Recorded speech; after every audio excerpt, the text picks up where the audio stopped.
పక్కోడి జీవితంలోకి తొంగి చూడడమే పరమానందం అనుకుని ఆనందపడిపోయే బ్యాచ్ ఎవరైనా ఉంటే గనుక ఈ వీడియోని అవాయిడ్ చేయండి. ఎందుకో తెలుసా, నేను మాట్లాడబోతున్నది బ్రహ్మానందం గురించి. సోషల్ మీడియాలో ఈ మధ్యన అసలు బ్రహ్మానందం ఏంటి, ఇలా చేయడం ఏంటి అంటూ సెల్ఫ్ జడ్జిమెంట్లు పాస్ చేసి వెర్బల్ డయేరియా చేసుకుంటా ఉన్నారు చాలా మంది. అసలు ఏం టాపిక్, ఏం మాట్లాడుతున్నారు అనేది చూస్తే నాకైతే చాలా ఆశ్చర్యంగా అనిపించింది. ఆ టాపిక్ తో పాటు ఓ నాయకుడి ఇంట్లో విడాకుల వ్యవహారంలో రాజకీయం ఎలాగ దిగజారుతా ఉంది అనే విషయాన్ని డిస్కస్ చేద్దాం.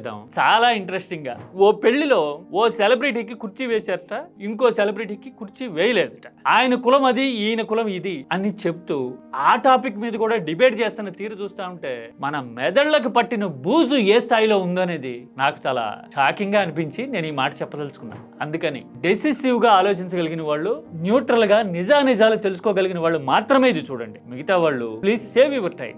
This is key talks humble request. ఏది తెలుపు ఏది నలుపు.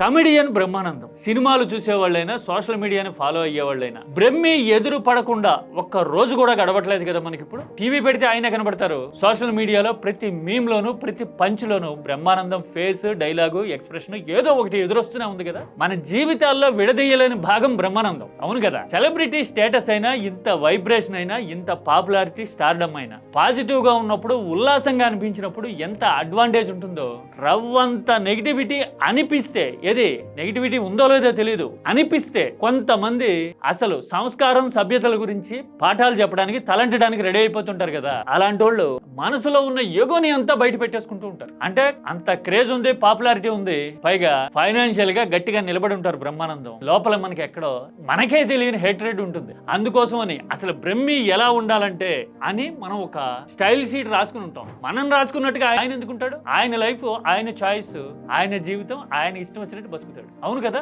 మరి ఎందుకని మనకి ఆ మాత్రం ఇంగితం ఉండట్లా? నేను ఆ వీడియో క్లిప్, ఆడియో వినిపించను కానీ క్లిప్ చూపిస్తా.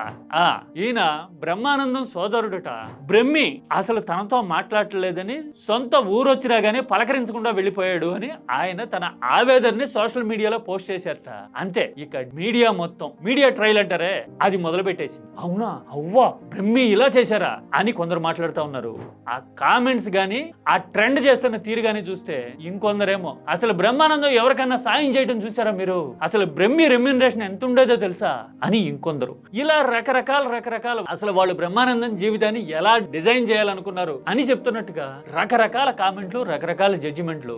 హేట్రెడ్ అంటారు కదా, ఆ హేట్రెడ్ అనేదాన్ని తట్టి లేపేందుకు, గుప్పించేందుకు శక్తికి మించిన ప్రయత్నాలు చేస్తున్నారు. బ్రహ్మానందం లైఫ్ ఆయన చాయిస్ కదా. ఎవరితో ఉండాలి, ఎలా ఉండాలి, ఈవెన్ రక్త సంబంధికులైనా, కుటుంబ సభ్యులైనా అనేది ఆయన చాయిస్ కదండి. ఆయన జీవితాన్ని మనం ఎవరో బతికుండం కదా. నిజ జీవితంలో ఆయన పాత్ర మనం పోషించలేం కదా.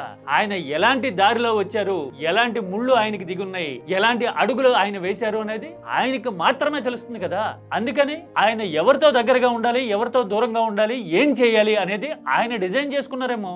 ఒక మనిషికి ఆ రైట్ ఉండదా? సెలబ్రిటీ అయినంత మాత్రాన ప్రతి విషయం మీద మనం మీడియా ట్రయల్ చేసేయచ్చునా? అసలు సినిమాలో క్యారెక్టర్ అంటేనో, లేదంటే డైలాగ్ అంటేనో టికెట్ కొని చూస్తాం కాబట్టి మాట్లాడే రైట్ మనకు ఉంటుంది. వ్యక్తిగత జీవితం మీద కామెంట్ చేసే హక్కు మనకు ఎవరిచ్చారండి? ఎందుకు ఈ ఇంగితం అనేది మనకు ఉండట్లా? ఒక సినిమా స్టార్ అయినంత మాత్రాన వాళ్ళ జీవితం ఇలా ఉండాలి అని పిక్చర్ గీయడానికి నువ్వేమన్నా విధాతవా? ఎవరు అసలు వీళ్ళందరూ మాట్లాడుతున్న వాళ్ళందరూ అని అనిపించింది. ఇలా అడుగుతుంటే నీకేం తెలుసు అని అడగడానికి కొంతమంది ట్రై చేస్తారు. ఇప్పుడు నేను ముందుగానే వాళ్ళకి చెప్తా ఉన్నా, పుస్తకాలని, సిస్టమ్స్నే కాదు, వ్యక్తుల్ని చదివే అలవాటు కూడా నాకు కొద్దో గొప్ప ఉంది. దాంతో పాటు బ్రహ్మికి సంబంధించి పుస్తకాలైనా, ఆర్టికల్స్ అయినా చాలా వచ్చి ఉంటాయి. వాటిని చూసిన, చదివిన ఎక్స్పీరియన్స్ తో నేను ఈ మాట చెప్తా ఉన్నా. ఈ బుక్ ఎప్పుడో 2 ఏళ్ల కిందట వచ్చి ఉంటుంది. నేను మీ బ్రహ్మానందం అని ఆయన ఫస్ట్ పర్సన్ లో మాట్లాడుతూ ఈ బుక్ ని మార్కెట్ లోకి తెచ్చాను. ఈ బుక్ చదవటం మొదలు పెట్టినప్పుడు మొదట్లో ఇదేంటి ఆయన గురించి ఆయన మరీ జాకీలు వేసేసుకున్నాడే అని అనిపించింది. ఆ వెంటనే నాకు ఒక్కటే ఆలోచన తట్టింది. ఏంటో తెలుసా, ఆయన ఎలివేట్ చేసుకోకపోతే ఇంకెవరు ఎలివేట్ చేస్తారు? ఆ ఆలోచన తట్టి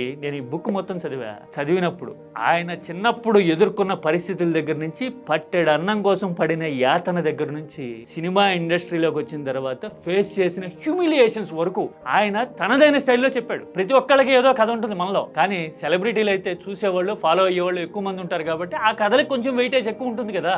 నేను ఆ స్పృహతో చెప్తున్నా ఈ విషయాన్ని. ఆయన ఇందులో ప్రస్తావించిన ప్రస్తావించిన ఒక 3 విషయాలు నేను కోట్ చేస్తాను. బ్రహ్మి ఎలాంటి వాడు అని చెప్పడానికి అంతకంటే నిదర్శనాలు అక్కర్లేదేమో. కుటుంబ సభ్యులతో ఇలా ఉండేవాడు ఆయన అని మాట్లాడుతున్నారు కదా. కటిక పేదరికం అనే మాట కూడా చిన్నబోతుంది ఆయన ఎదుర్కొన్న పరిస్థితులు చూస్తే. అలాగని 4 రూపాయలు వచ్చాయని ఆయన తన తోబుట్టువులందరినీ వదిలేసాడు అంటే ఒక మాట చెప్తాడు ఎక్కడో ఆయన ఇందులో. మా అక్క అనకూడదామని అమ్మ నాలే నన్ను కడుపులో పెట్టుకుని కాపాడిందంటాడు. మరి ఆ మాట చెప్పాడు అంటే ఆయనకి కృతజ్ఞత ఉన్నట్టా లేనట్ట? ఆ రక్త స్పర్శ, రక్త సంబంధాల మీద, ఆ బాంధవ్యాల మీద, ఆ బంధం మీద ఎలాంటి ఒపీనియన్ ఉన్నట్టు ఇది వ్యక్తిగత జీవితం అనుకుందాం. సరే, పూట గడవడం కోసం ఎన్ని హ్యూమిలియేషన్స్, ఎలాంటి పరిస్థితులు ఫేస్ చేశాడు అంటే నేను కూడా చెప్పగలుగుతా. అది కాదు ఇక్కడ పాయింట్. ఇదే బుక్ లో ఒక స్టార్ హీరో గురించి బ్రహ్మానందం ప్రత్యక్షంగా పరోక్షంగా కొన్ని కామెంట్లు చేస్తుంటారు. ఆ స్టార్ హీరో అవకాశాలు ఇప్పించిన దేవుడితో సమానం అంటూనే ఆయన ఫ్రీ టైంలో తన రూమ్ కి పిలిపించి కోతిలాగా యాక్ట్ చేయి, అలా నటించు, ఇలా నటించు అని వినోదం పొందేవారు అని ప్రస్తావించడం వెనుక ఆంతర్యం ఏంటి అనేది అర్థం చేసుకోగలిగిన వాళ్ళకి తెలిసిపోతుంది. అంటే ఆయన కృతజ్ఞత చెప్తూనే తాను ఎలాంటి పరిస్థితుల్ని దాటుకుని వచ్చాను ఈ స్టేజ్ కి అనే విషయాన్ని ప్రాక్టికల్ గా ఎక్స్ప్లెయిన్ చేసినట్టు కదా. బ్రహ్మానందం ఫ్రమ్ నోవేర్ సినిమాల్లోకి వచ్చేసిన పర్సనాలిటీ కాదు కదా. ఆయన అప్పటికే విద్యార్థికుడు, చదువుకుని ఉంటారు, లెక్చరర్ గా పనిచేశారు, ఎంతో మంది జీవితాలని తీర్చిదిద్దడంలో తనదైన పాత్ర పోషించుంటారు. పైగా సాహిత్యానికి సంబంధించిన, భాషకి సంబంధించిన గాని ఆయనకి అంత గొప్ప పట్టు అప్పటికే ఉంది. అలాంటి స్టేచర్ లో ఉన్న పర్సనాలిటీ ఒక ఇండివిజువల్ ని మెప్పించడం కోసం, రంజింప చేయడం కోసం అలా నటించారు అంటే ఆయన లోపల ఎంత అంతర్మథనం జరిగి ఉంటుంది. ఇది పాయింట్ నెంబర్ 2. ఇక 3వది కృతజ్ఞత గురించి కూడా ఒక సందర్భాన్ని ఇందులో కోట్ చేస్తారు. కాంతో గేమ్స్ ఆడకు, శాల్తీ లేచిపోతాయి. ఈ సీన్ చూశారు కదా, కాంతో గేమ్స్ అని. యాక్చువల్ గా ఇలాంటి క్యారెక్టర్ ప్రపోజ్ చేసినప్పుడు బ్రహ్మానందం అసలు తన ఇమేజ్ కి, తనున్న సిచ్యువేషన్ కి ఓవర్ ద టాప్ ఉండే ఇలాంటి క్యారెక్టరైజేషన్ సూటబులా అని అనుకున్నారట. అనుకుని డబ్బులు కూడా తీసుకోకుండా ఆ సినిమాలో యాక్ట్ చేస్తే సూపర్ హిట్ కాదు, బంపర్ హిట్ అంటారు కదా. అలాంటి బంపర్ హిట్ అయితే తొలిసారిగా తన జీవితంలో తనకి కటౌట్లు పెట్టడం చూశాను అని చెప్పడమే కాదు, ఆ సినిమా సక్సెస్ తర్వాత రామ్ గోపాల్ వర్మ ఒక మనిషిని బ్రహ్మి ఇంటికి పంపారట.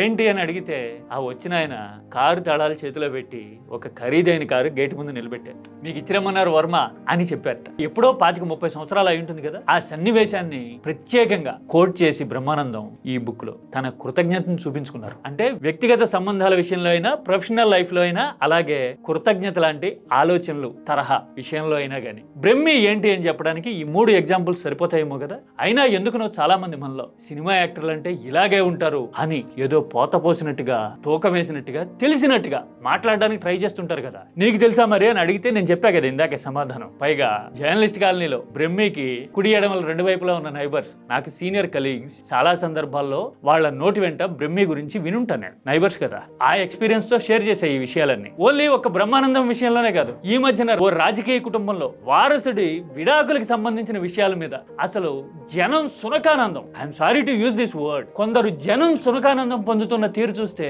అసలు విచక్షణ అనేది చచ్చి సమాజంలోకి పోయిందా అనిపించింది నాకు. వ్యక్తిగత జీవితాన్ని అలా బుల్లింగ్ చేసి రాబందుల్లాగా పొడిచి సంతోషించాలి అనే ఆ ఆలోచనే, ఆ మనస్తత్వం చూస్తేనే అసలు మనకి సబ్జెక్ట్ అనేది మన దరిదాపుల్లో కూడా ఉండదు, విచక్షణ అనేది ఎప్పుడో ఊరెళ్ళిపోయింది అని అనిపిస్తుంది కదా. చాలా మంది అప్పుడు ఆయన తండ్రి ఇలా మాట్లాడి ఉంటాడు, అందుకోసమే ఇలా అని అలవాటైన లాజిక్ ని, అంటే రాజకీయం మనకి నేర్పుంటుంది కదా, అప్పుడు వాళ్ళు ఏం చేశారు అని ఆ లాజిక్ ని, టెంప్లెట్ ని, సొంత ఆలోచన ఏమీ లేకుండా ఇక్కడ వాడుతూ ఉన్నాం. In what way that fellow's personal life is related to public policies or interest అండి? ఏం లేదు. ఈ క్వశ్చన్ కి సమాధానం ఎవరి దగ్గర ఉండదు. మనకు సోషల్ మీడియా అకౌంట్ ఉంది, అందులో ఏదైనా రాయొచ్చు.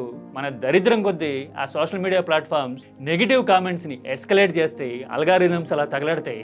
అందుకోసమని బూతులు మాట్లాడి ఎదుటోళ్ల జీవితాల మీద పంచాయతీలు పెట్టి పోస్ట్ మార్టంలు చేసి తీర్పులు ఇచ్చేసి సంతోషపడుతూ ఉంటాం. ఇలా ఎదుటోళ్ల జీవితాల మీద మాట్లాడుతున్న వాళ్ళకి ఒక కామన్ సిమిలారిటీ ఉంటుంది తెలుసా. వాళ్ళ జీవితం వాళ్ళ కంట్రోల్లో ఉండదు, వాళ్ళు అనుకున్నవేవి వాళ్ళు చేయలేకపోతుంటారు. అందుకోసం వాళ్ళ విమ్స్ అండ్ ఫ్యాన్సీస్ ఎదుటోళ్ల మీద చూపించి సంబరపడుతుంటారు. కావాలంటే ర్యాండమ్ గా ఎవరినైనా చెక్ చేసుకోండి, ఎదుటోళ్ల మీద నోరు పారేసుకుని ఇష్టారీతిని వాగుతున్నారు అంటే వాళ్ళు జీవితంలో డిజాస్టర్ సిచ్యువేషన్ లో ఉండుంటారు. అది తిరుగులేని psychological indicator, you mark my words. అలా కాకుండా మనిషి ఎదురుగా లేకపోయినా డిగ్నిఫైడ్ గా, లాజికల్ గా మాట్లాడడానికి ట్రై చేస్తుంటారు కొంతమంది. అలాంటి వాళ్ళు లేరని నేను చెప్పట్లా, దాదాపు 40-50% మంది ఉంటారు. బ్రహ్మి విషయంలో కూడా అలాంటి వాళ్ళే రియాక్ట్ అవటం ఆ సోకాల్డ్ వీడియో కింద పెట్టిన కామెంట్ లో నాకు కనపడింది. ఆయన ఎలాంటి సిచ్యువేషన్ ఫేస్ చేశారో, ఆయన ఎందుకు ఆ నిర్ణయం తీసుకున్నారో అది ఆయన చాయిస్ అనడం వాళ్ళ విచక్షణగా నిదర్శనం అనిపించింది. నేను సెల్యూట్ అనుకున్నా అలాంటి వాళ్ళకి. ప్రతి చిన్న విషయంలోనూ, ఆఖరికి ఒక సెలబ్రిటీ ఇంట్లో పెళ్లి జరిగితే ఫలానా ఆయన కూర్చున్నారు, ఫలానా ఆయన నిలబడ్డారు, ఆయన కులం ఇది, ఈయన కులం అది అంటూ ఊళ్ళో పెళ్లికి కొందరి హడావిడి చూస్తే మీకు అర్థమైంది కదా. హడావిడి చూస్తే ఇదేంటి సోషల్ మీడియా అనేది ఉన్న కొద్దీ ఇంకెంత దిగజారుతుంది, ఇదేం టెండెన్సీ అని అనిపించింది. అసలు కారణం వెతకుండానే కనిపిస్తుంది మనకి. ఆలోచించాలి కానీ, అర్థం చేసుకోవాలి కానీ. రాజకీయం సిస్టమ్స్ మనకి ఇలాంటి చీప్ ట్రిక్స్ ని అలవాటు చేస్తా ఉన్నాయి. సబ్జెక్ట్ ఉండదు, ఎదుటి వాళ్ళు క్వశ్చన్ చేస్తే, నిలదీస్తే, ఆర్గ్యుమెంట్ వినిపిస్తే ఏదో రకంగా బుల్లింగ్ చేసి ఫలానా వ్యక్తి క్వశ్చన్ అడిగిన విషయాన్ని సబ్జెక్ట్ ని మాట్లాడకుండా ఫంబుల్ అయ్యారనో లేదంటే తడుముకున్నారనో ఆ విషయాన్ని హైలైట్ చేసి ట్రోలింగ్ అంటున్నాం కదా. అలాంటి టెండెన్సీని ఇవాళ రేపట్లో రాజకీయమే మనకి ఇలాంటి దౌర్భాగ్యాన్ని అంటగడతా ఉంది. ఎవరో లండన్ వెళ్తే ఎందుకు వెళ్లారు అనే విషయం మీద రాజకీయ సూత్రీకరణలు చేసి పబ్లిక్ గా జుగుప్సాకరమైన భాష మాట్లాడడాన్ని ఆంధ్రప్రదేశ్ లాంటి రాష్ట్రం చూసి ఉంటుంది కదా. సోషల్ మీడియా అలాంటి టెండెన్సీని అప్పట్లో ఎంజాయ్ చేసి ఉంటుంది. కీలక స్థానాల్లో ఉన్న వాళ్లే అలాంటి భాష వాడితే వాళ్ళని ఫాలో అయ్యేవాళ్ళు, అదే గొప్ప, అదే ట్రెండ్ అనుకునేవాళ్ళు వందలో వేలు తయారై ఇప్పుడు సోషల్ మీడియాని నెగిటివిటీతో ముంచెత్తుతా ఉన్నారు. అందుకోసమే విచక్షణ అనేది కనుమరుగైపోతా ఉంది కదా. ఇంత మాట్లాడిన తర్వాత నేను ఒక విషయం చెప్పి తీరాలి. అదేంటో తెలుసా? ప్రతి మనిషి, మీరైనా నేనైనా ఎవరమైనా మన జీవితాల్లో ఎన్నో దూరాలు దాటుంటాం, గమ్యాలు చేరుంటాం. అలాంటప్పుడు ఏ మజిలీని ఎలా గుర్తుపెట్టుకోవాలి, ఏ సంబంధ బాంధవ్యాన్ని ఎలాంటి తక్కడితో తూచుకోవాలి, ఎవరిని ఎలా గుర్తు పెట్టుకోవాలి అనేది మన వ్యక్తిగత ఛాయిస్ కదా. నా జీవితాన్ని మీరు బతకలేరు, మీ జీవితాన్ని నేను జీవించి చూపించలేను కదా. Every individual is unique. అలాగే వాళ్ళ బంధాలు కానీ, వాళ్ళ ఫీలింగ్స్ కానీ, వాళ్ళ ఎమోషన్స్ కానీ అంతే యూనిక్. ఆ యూనిక్నెస్ ని గుర్తించలేనప్పుడు, అర్థం చేసుకోలేనప్పుడు, గౌరవించలేనప్పుడు అసలు ఇంగితం, సభ్యత లాంటి పదాలకి విలువే ఉండదు. దయచేసి ఆ సభ్యత విలువ తీయొద్దు. మనం ఏమంటారు? నిద్ర లేవగానే ఒక వీడియో చూసుకుని నవ్వుకున్నాను. ఒక రకమైనటువంటి మిస్అండర్స్టాండ్ తోటి మిత్రులు, మీడియా మిత్రులు అలాగే దాన్ని అపార్థం చేసుకున్నారు.